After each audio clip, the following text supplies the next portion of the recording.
In a moment that marks a significant shift in policy, an Israeli military official has, for the first time, publicly confirmed that Iranian missiles and drones managed to strike several military sites inside Israel during the intense 12-day conflict earlier this year.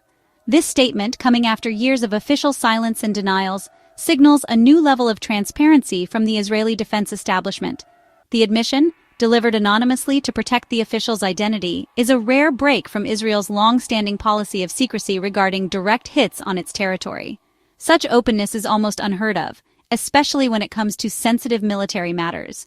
According to the official, only a handful of sites were actually hit in June 2025, and all affected bases have remained fully operational since the attacks. The damage, they insisted, was limited and did not compromise Israel's military readiness or its ability to respond. This confirmation comes in the wake of a detailed investigation by the Telegraph, which used satellite data from Oregon State University to pinpoint 5 Israeli Defense Force bases struck by at least 6 Iranian ballistic missiles. The use of independent satellite imagery made it increasingly difficult for Israel to maintain its silence.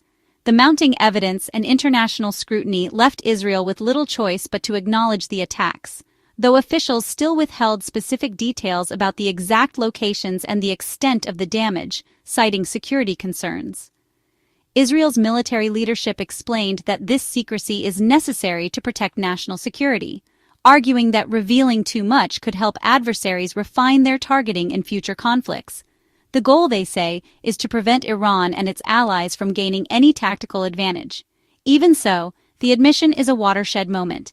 It demonstrates that Iran's missile technology has advanced to the point where it can partially penetrate Israel's sophisticated air defense systems, a reality that was previously unthinkable for many observers. For years, Israel's Iron Dome and David Sling systems were considered nearly impenetrable shields, celebrated for their ability to intercept incoming threats and protect Israeli cities and military assets. The fact that some Iranian projectiles managed to get through these defenses challenges that perception and forces both military planners and the public to reassess the true level of threat Israel faces from its regional adversaries.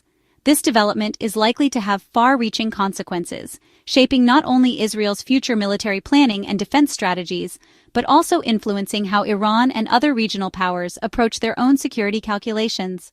The strategic balance in the Middle East has shifted. Israel's vulnerability is now exposed in a way that cannot be ignored, and the region must grapple with the new reality that even the most advanced defenses are not infallible. The 12-day war of June 2025 was the result of years of covert conflict between Israel and Iran. The immediate trigger, Israel's targeted strikes on Iran's top military and scientific assets, including senior commanders and nuclear scientists. These attacks aimed to cripple Iran's nuclear ambitions and degrade its missile programs. Israel's bold campaign moved the conflict from the shadows into open warfare, leaving Iran little choice but to respond. Tehran viewed the strikes as an act of war and launched a massive counterattack to reassert deterrence. Iran's retaliation came in the form of a direct barrage of ballistic missiles and armed drones at Israeli territory. This was the first direct large-scale military exchange between the two nations. The shadow war erupted into a high-intensity regional conflict, drawing global attention. The escalation marked a turning point, transforming years of proxy battles into open confrontation. The world watched as the Middle East teetered on the edge of a wider war. Iran's retaliation was unprecedented. Over 500 ballistic missiles were launched in a coordinated assault, lighting up the night sky and signaling a new phase in the conflict. Alongside the missiles, more than 1,000 drones were deployed, swarming toward Israeli targets over the course of just 12 days, demonstrating the scale and sophistication of Iran's capabilities. The barrage was designed to overwhelm Israel's multi-layered air defenses, including the renowned Iron Dome and the advanced David Sling system, both of which have been tested in previous conflicts but never on this scale. Despite high interception rates, the sheer volume of incoming projectiles meant that some inevitably slipped through, causing damage and raising questions about the limits of even the most advanced defense technology. Satellite data confirmed that at least 6 Iranian missiles successfully struck 5 different IDF bases, marking a rare breach of Israel's formidable shield. Israel's public admission of these hits underscored a sobering reality. even the best-prepared militaries can be vulnerable to a determined, large-scale attack, especially when faced with new tactics and technologies. In response, Israeli and U.S. airstrikes targeted Iran's missile infrastructure, launching a series of precision attacks that severely damaged Iran's missile arsenal and storage facilities. According to Western intelligence estimates, Iran's missile stockpile dropped dramatically, from around 3,000 missiles before the conflict to as few as 1,000 missiles remaining, a reduction that will take years to rebuild and has strategic implications for the region. Missile launchers, once numbering up to 600, were also decimated. Now only about 200 remain operational, further limiting Iran's immediate offensive capabilities. While Iran still possesses a significant missile force and remains a regional missile power, its ability to sustain another major conflict has been sharply curtailed for the foreseeable future. The numbers tell a stark story.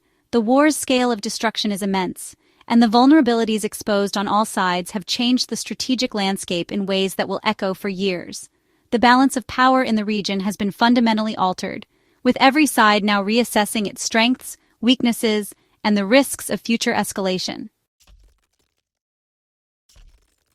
Beyond the military statistics and headlines, it was ordinary civilians who bore the brunt of the conflict, their lives upended in an instant.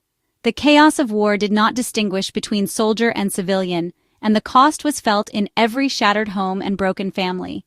In Israel, 36 Iranian missiles and a drone struck populated areas, killing 28 people, mostly civilians, and injuring over 3,000. The suddenness of the attacks left neighborhoods in shock, as emergency workers raced to save lives amid the devastation. More than 2,000 homes were damaged or destroyed, leaving families with nowhere to return. Vital infrastructure, including universities and a hospital, was hit, disrupting education and healthcare for thousands more. 13,000 Israelis were displaced, forced to seek shelter far from home, carrying only what they could. For many, the uncertainty of when or if they could return cast a long shadow over their future. The psychological scars of constant alerts and explosions will linger long after the rubble is cleared. Children grew up overnight, learning to recognize the sound of sirens and the safest corners of their shelters. In Iran, Israeli and U.S. strikes killed over 900, including military commanders and many civilians, as strategic sites were often near urban centers. The line between military target and civilian life was blurred, and the toll was devastating. The devastation in both countries highlights the blurred lines between combatants and non-combatants in modern warfare. Cities became battlegrounds, and no one was truly safe. Families on both sides were shattered, and entire communities upended. The bonds of family and friendship became lifelines in the face of loss and fear. The war's human cost is a stark reminder of the price paid when conflicts escalate. Hospitals overflowed, and vigils for the lost became a nightly ritual. For millions, the trauma and loss will outlast any ceasefire. The echoes of explosions and the memories of loved ones lost will remain long after the world's attention has moved on. The suffering was immense, and the wounds, both physical and psychological, will take years, if not generations, to heal.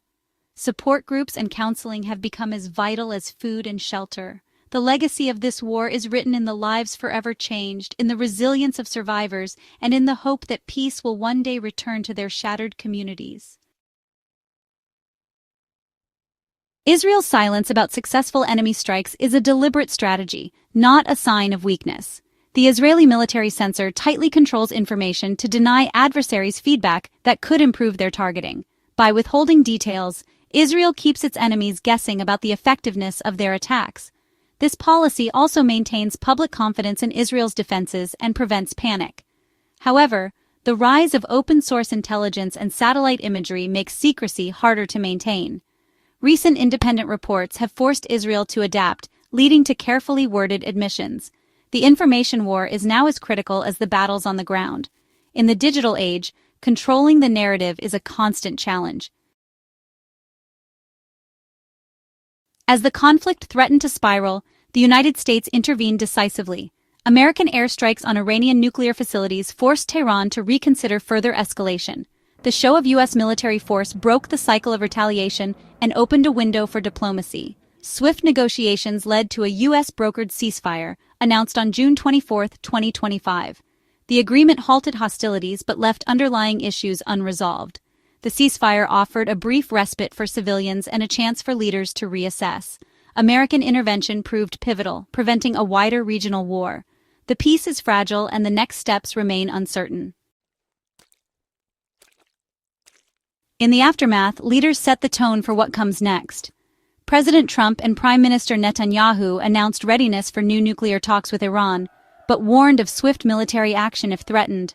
Iran's foreign minister expressed cautious openness to diplomacy, but deep mistrust lingers.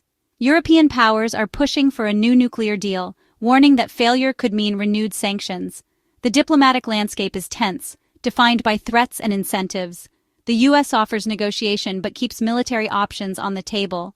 Iran is wary, pressured by both the West and its own hardliners.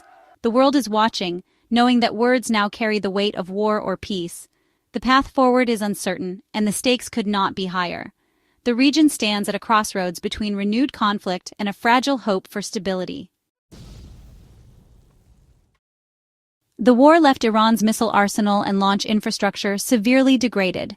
Western intelligence confirms Iran's stockpile and launchers were cut by more than half, limiting its ability to wage another large-scale conflict soon. Yet, the threat hasn't vanished. Iran's regional proxies, like the Houthis, Hezbollah, and militias in Iraq and Syria, remain active. Houthi attacks in the Red Sea, now aided by Chinese satellite data, disrupt global trade and raise new alarms. Iran's strategy of asymmetric warfare endures, keeping the region on edge. The aftermath is not true peace, but a tense standoff with persistent, unpredictable threats. The main conflict has paused, but smaller fires continue to burn. The risk of escalation remains ever present. As of July 11, 2025, the Middle East stands at a crossroads, caught between hope for diplomacy and fear of renewed war. The U.S. brokered ceasefire holds, but underlying tensions remain unresolved. Upcoming nuclear talks will shape the region's future. Success could bring stability. Failure could reignite conflict. Deep mistrust and hardliners threaten any diplomatic breakthrough. If talks collapse, sanctions and violence may return, with even higher stakes. The world watches to see if leaders can seize this chance for peace, or if the region will again be consumed by war. The next months will decide whether this war was a turning point or just a prelude to something worse.